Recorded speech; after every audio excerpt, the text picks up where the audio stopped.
ہم کریں گے ہر مظلوم کی حمایت۔ السلام علیکم، میں ہوں حورین فاطمہ اور آپ دیکھ رہے ہیں حمایتی نیوز HD چینل۔ نظر ڈالتے ہیں آج کی اہم خبروں پر۔ بیوہ اور بزرگ دادی کی دہائی، معصوم پوتے عادل کو ننگا کر کے تشدد کیا گیا۔ علاقے میں ریاست کے اندر ریاست قائم، اعلیٰ حکام سے فوری سخت نوٹس لینے کی اپیل۔ کراچی نظر حمایتی کی رپورٹ۔ کورنگی چکرا گوڈ گلی نمبر 3 کے ایک بے سہارا اور غموں کی ماری بزرگ دادی نے army chief, DG ranger Sindh, IG Sindh, DIG east, SSP Korangi سے فوری سخت نوٹس لینے اور انکوائری کرنے کی اپیل کی۔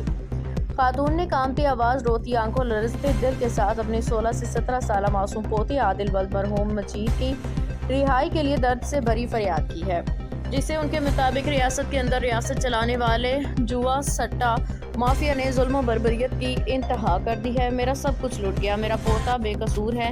بزرگ دادی کی دہائی۔ بزرگ خاتون نے بتایا کہ وہ ایک بیوہ ہے، ان کا اکلوتا بیٹا عبدالمجید 2 سال کینسر سے لڑتا رہا، لوگوں سے مانگ مانگ کے علاج کروایا مگر بچا نہ سکی۔ جب میرا بیٹا عبدالمجید گیا میرا گھر ہی اجڑ گیا۔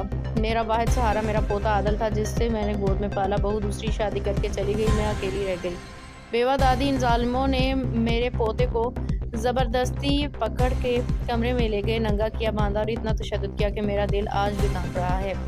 وہ رو رو کے کہتا رہا میں بے قصور ہوں، میں نے کچھ نہیں کیا، مگر ان کے ظلم ختم ہی نہیں ہو رہے تھے۔ خاتون نے کہا کہ جوا سٹا مافیا نے ویڈیو بنا کے سوشل میڈیا پہ وائرل کی، دھمکیاں دے کے زبردستی وہ باتیں منوائی جو اس نے کی ہی نہیں تھی۔ پولیس پہ سنگین الزام، پیسے لیے، جھوٹی FIR درج کی اور معصوم بچے کو جیل بھیج دیا۔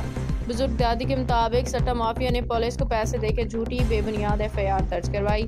تھانہ زمان ٹاؤن پولیس نے بغیر تصدیق، بغیر چھان بین کیے معصوم لڑکیوں کو گرفتار کر دیا، جیل بھیج دیا۔ پوتا 23-24 دنوں سے جیل میں قید ہے۔ خاتون نے کہا میں بوڑھی ہوں، 2 وقت کی روٹی مشکل ہے، کہاں سے وکیل کروں، کہاں بھاگوں، کس کے پاس جاؤں۔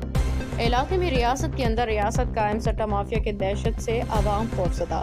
اہلیان علاقہ کے مطابق سٹا مافیا اتنا طاقتور ہو چکا ہے کہ جسے چاہے پکڑ کے تشدد کر کے پولیس کے حوالے کر دیتا ہے۔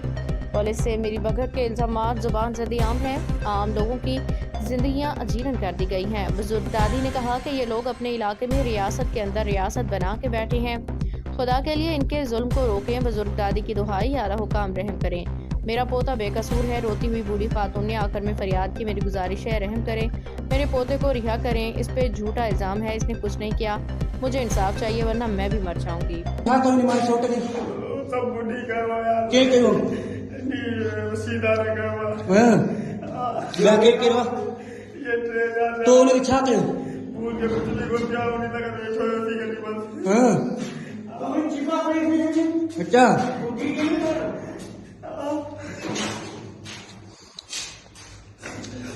نشے میں کوئی نہیں بارن کے غلط کم کر